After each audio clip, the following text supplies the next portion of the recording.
My son stood up at my birthday dinner, clinked his fork against a champagne glass, and announced to the room that I was no longer capable of running my own company.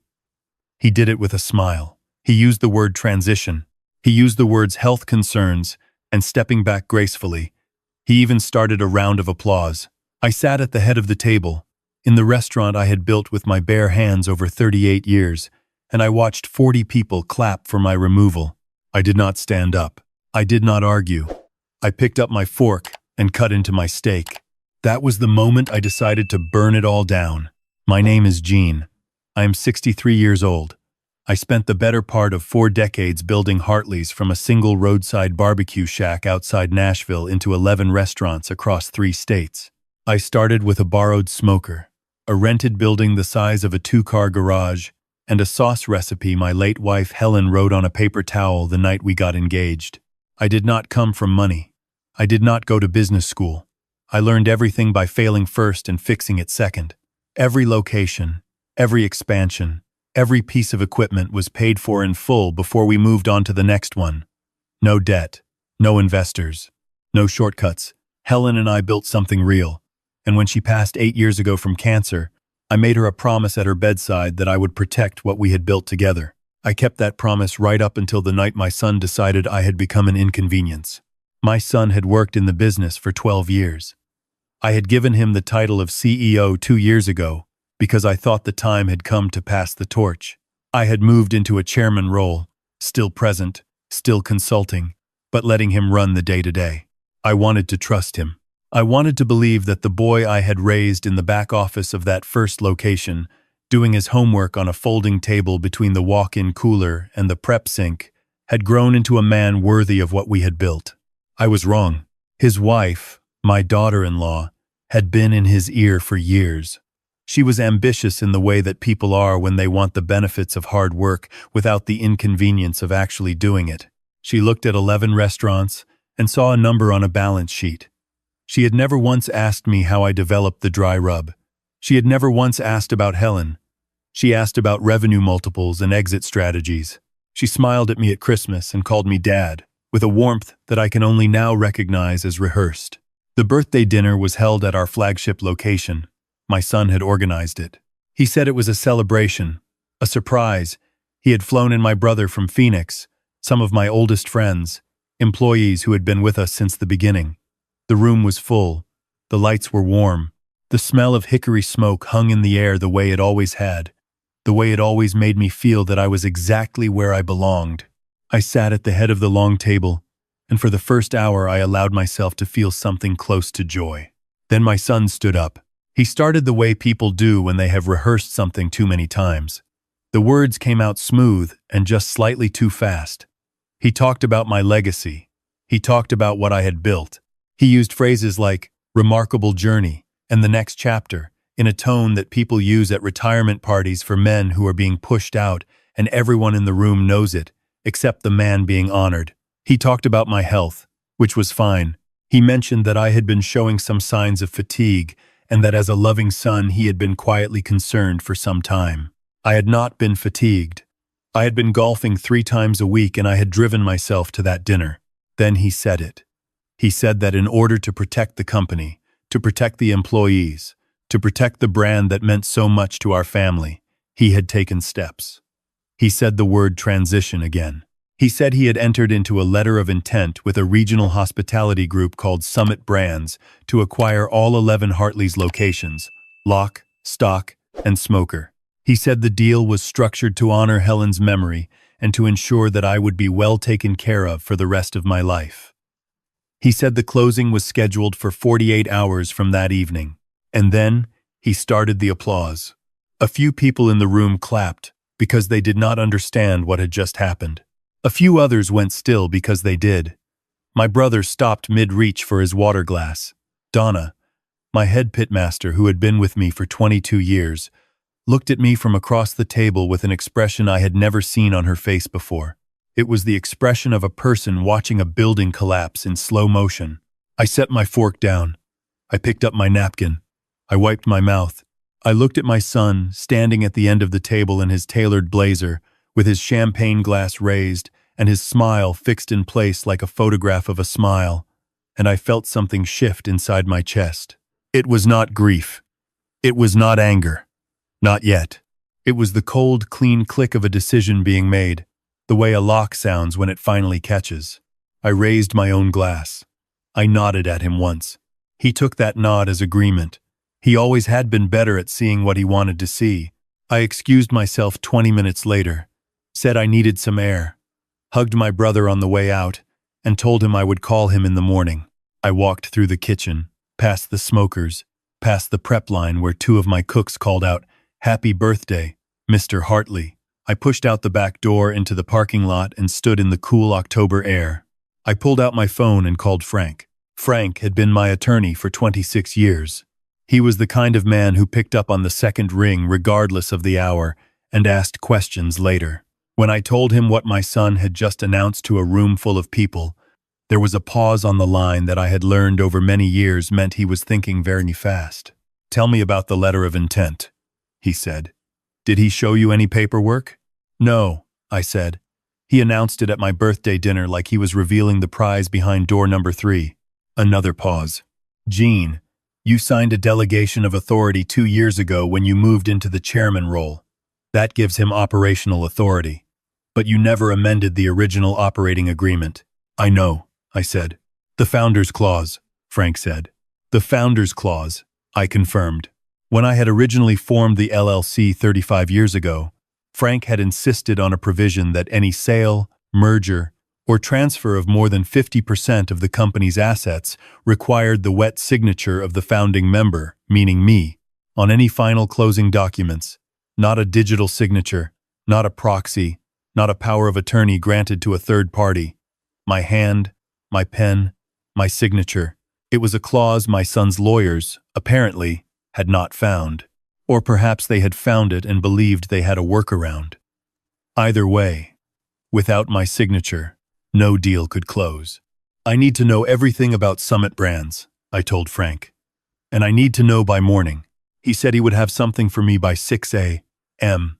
I did not go back inside. I called a cab and went to my hotel. I kept a room at the Hermitage downtown for when I worked late or had early flights. Helen had always teased me about it, said I treated it like a second apartment. Now it felt like a command center. I did not sleep. I sat at the desk with a yellow legal pad, and I wrote down everything I knew, everything I had seen, and everything I needed to verify. I am not an educated man in the formal sense, but I have been reading contracts and balance sheets since before my son knew how to read. I knew how to build a case the way I knew how to build a fire, patiently, with good material, in the right order. Frank called at 5:50 in the morning. His voice was different. Tight. "The Summit Brands deal has been in negotiation for 4 months, he said.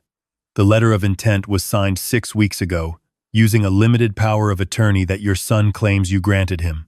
The document is dated 3 months ago and bears what appears to be your signature." I had not signed any power of attorney. I told Frank that. "I know," he said. "Which means someone signed it for you." I looked out the hotel window at the Nashville skyline beginning to lighten.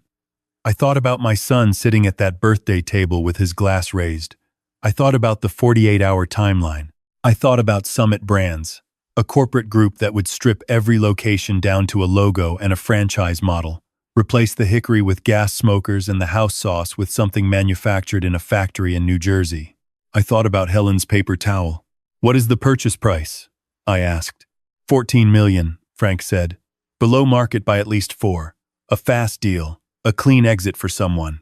Someone. Not the company. Someone. "Pull the wire transfer instructions from the LOI, I said. "Find out where the money was going to land." He called me back 40 minutes later. The funds were set to be wired to a new LLC registered in Delaware 3 months ago. The LLC had 2 members. My son was one of them. The other was a name I did not recognize. "Get me everything on that second name," I said. It took Frank 2 hours. What he found made me put the phone down and stand at the window for a long time. The second member of that Delaware LLC was a man named Caldwell. He was the vice president of acquisitions at Summit Brands. He had been in a personal relationship with my daughter-in-law for approximately 8 months, according to the social media photographs Frank's paralegal had pulled. They had been careful. No public profiles. But there were timestamps, check-ins. At restaurants in cities my son had told me his wife was visiting for girlfriend's trips. There were mutual followers, private accounts that had slipped in small ways that people always do when they believe they are invisible.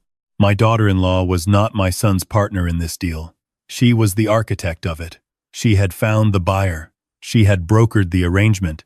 She had positioned herself to collect a cut through a shell company, while my son believed he was running a brilliant business maneuver, unaware that he was the one being maneuvered. She was using him to get to the asset. And once the wire hit, I suspected she had plans that did not include him. I sat down on the edge of the hotel bed. I was 63 years old, and I had just discovered that my son had conspired to sell my life's work using what appeared to be a forged signature, that my daughter-in-law was having an affair with the buyer, and that the closing was now 39 hours away. I picked up the phone and called Frank back. "Stop the closing," I said. "Already working on it," he said.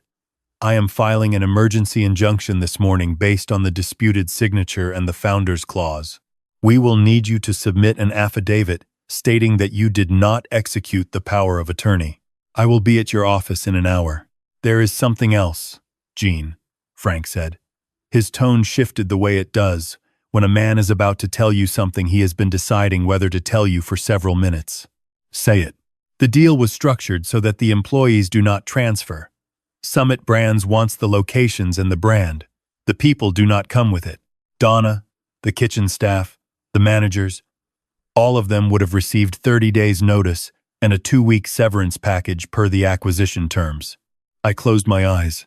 Donna had worked for me since she was 24 years old. She had 3 kids. She had turned down 2 offers from other restaurant groups because she believed in what we were doing. 22 years. And my son had signed a deal that would hand her a cardboard box and 2 weeks of pay, and never told her, never told any of them, what was coming. I put on my suit. I drove to Frank's office. I signed the affidavit. I did not shake. I stated the facts plainly and clearly because the facts were damning enough without any embellishment. While Frank filed the injunction, I made 3 more calls. The first was to my bank. I had maintained personal accounts separate from the business since Helen's passing, a habit she had insisted on. I verified that nothing had been moved without my authorization. It had not. Whatever my son had attempted, he had not yet gotten to those accounts.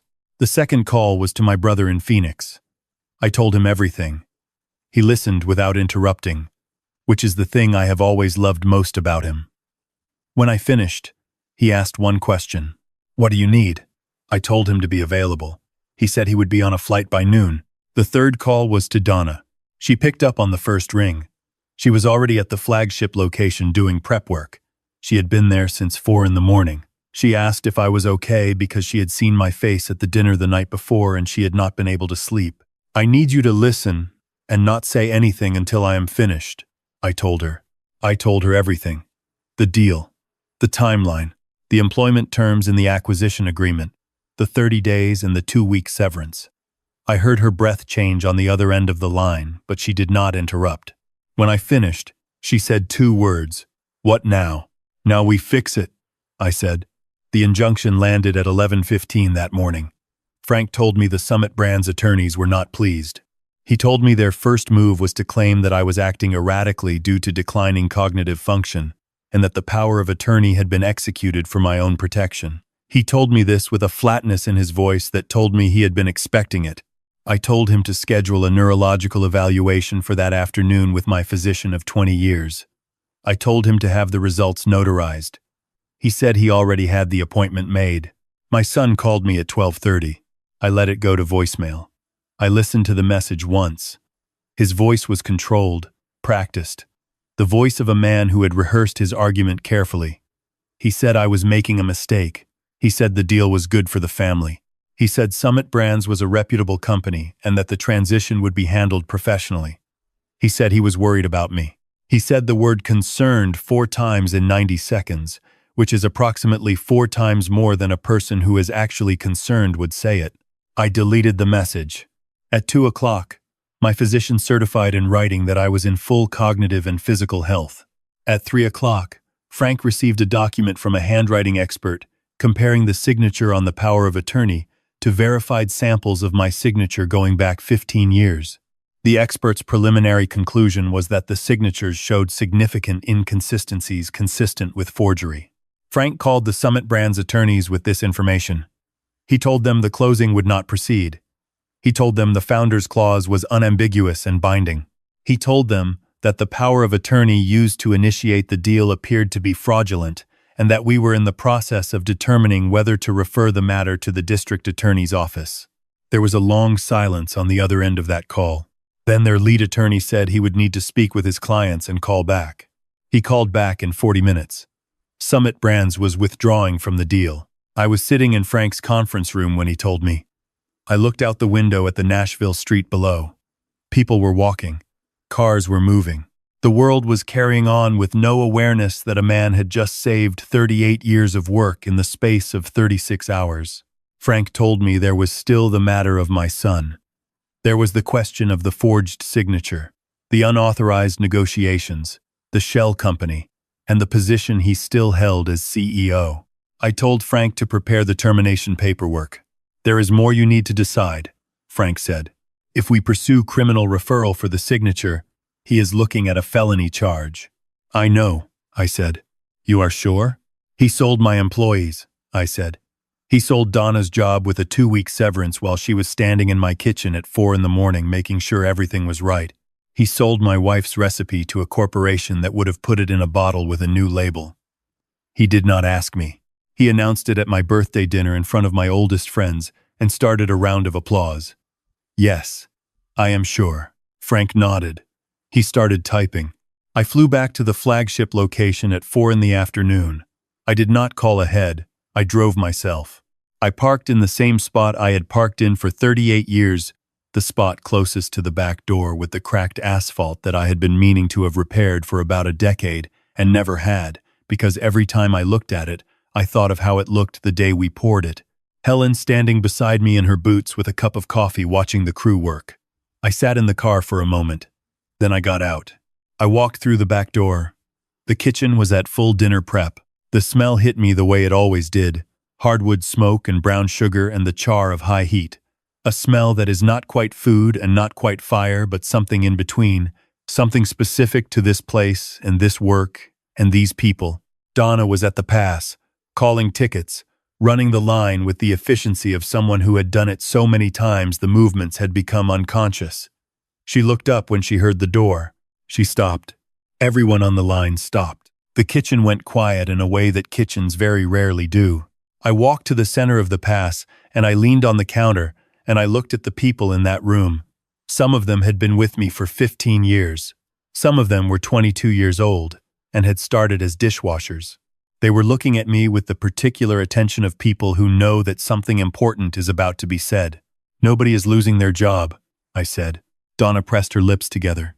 One of the younger cooks, a kid named Marcus, who had been with us for 8 months and reminded me of myself at that age, exhaled audibly.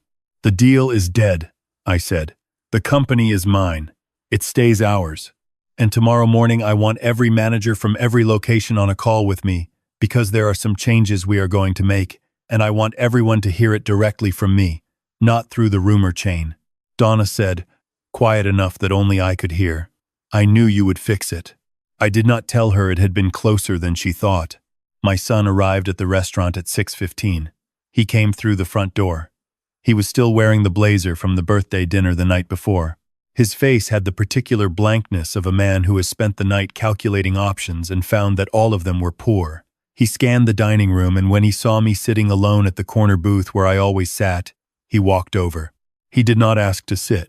He sat. He put his hands flat on the table, the way people do when they are trying to project calm, and the gesture itself betrays the effort. He looked at me for a moment without speaking. Dad, he started. Do not, I said. He stopped. I reached into my jacket pocket and slid a folded envelope across the table. He looked at it. He looked at me. He opened it slowly. He read the first page of the termination letter. I watched his eyes move down the page and stop at the section that referenced the referral to the district attorney regarding the questioned power of attorney document. He read that part twice. "This is not what I intended," he said. His voice had lost the practiced quality. It sounded like something closer to what he actually was, which was a man who had made a catastrophic miscalculation. "I know what you intended," I said. "You intended to sell my company while I was blowing out candles. You intended to put 30-year employees on the street with 2 weeks severance. You intended to use what appears to be my forged signature on a document to do it. And you intended to do this in partnership with a buyer whose vice president of acquisitions has been spending considerable time with your wife for the better part of a year." He went very still, the kind of still that is not peace but the complete suspension of all available responses. I let him stay there for a moment. "What?" he said. The word came out without shape. "Summit Brands," I said. "You should have read the acquisition team bios more carefully, or perhaps checked the metadata on some of your wife's travel photographs." His face went through several changes in the space of a few seconds. I watched him arrive at a place I recognized. It was the same place I had arrived at in this very room the night before. The place where the full picture comes into focus and you understand not just what happened, but how long it has been happening. He started. "That is between you and her," I said. "It is not my business. My business is the 11 restaurants in your termination letter and the document that someone signed with what appears to be my name." He looked at the letter again. He was reading the part about the district attorney. He looked up at me with something in his eyes I had not seen since he was a child. Not calculation, not performance, something younger and much more frightened. "Dad," he said, "please." "I have been patient my whole life," I said. "I have been patient with debt and with difficult suppliers and with a market that did not always want what I was selling. I was patient enough to build something worth having. But patience is not the same as unlimited tolerance. And there are things that cannot be undone by an apology and a change of tone." I stood up. I buttoned my jacket. I looked at him, sitting in the booth where he had eaten his first real meal, where he had done his homework at 9 years old, where Helen had fed him pie on his first birthday. "You were not ready for what I gave you," I said. "That is partly on me. I gave you the title before you had earned the character that should have come with it. I will carry my part of that. But the decision you made, and the way you made it, the people you were willing to discard, the name you apparently decided was yours to use, that is yours to carry." He did not respond. There was nothing to say. I walked out through the kitchen. I stopped at the pass. Donna was calling a ticket. She glanced at me. I nodded once. She nodded back and returned to work. The kitchen moved the way it always moved, steady and hot and purposeful, the sound of a thing that runs correctly. I pushed out the back door. My brother was waiting in the parking lot, leaning against his rental car. He had landed 2 hours earlier and come straight over. He had always had good timing. He looked at me. "Done?" he asked. "Done," I said. We drove to the Hermitage. We sat in the restaurant off the lobby and I ordered a burger and he ordered a steak and we did not talk about any of it for about 40 minutes. We talked about his grandkids. We talked about the Titans. We talked about the drive from the airport and how the traffic on I-40 has gotten worse every decade since we were kids. After a while, he looked at me and said, "What happens now?" I told him I was going to run the company myself for 6 months while I found the right person to hand it to. Not title, not position. A person. Someone who understood that the point of what we built was never the number on a balance sheet. I told him I was going to have that conversation with Donna.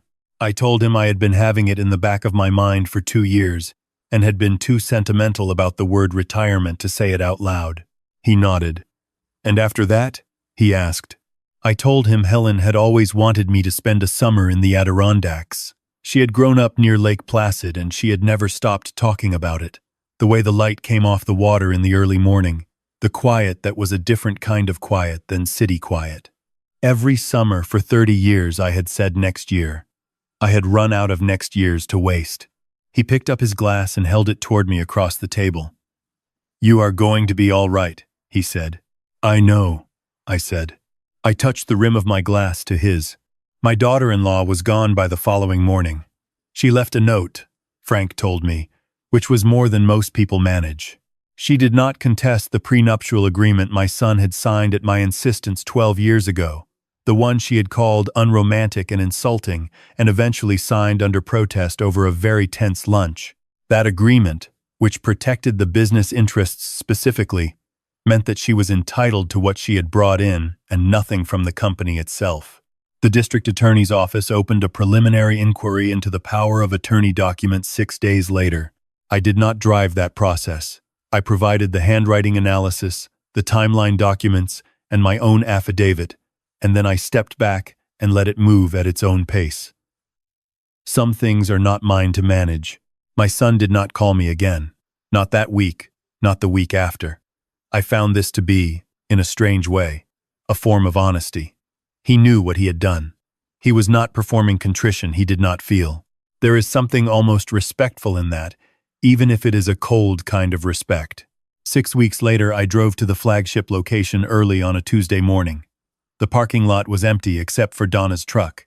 I went in through the back and made 2 cups of coffee and sat down across from her at the small table in the manager's office, where I had conducted every difficult conversation of the past 38 years.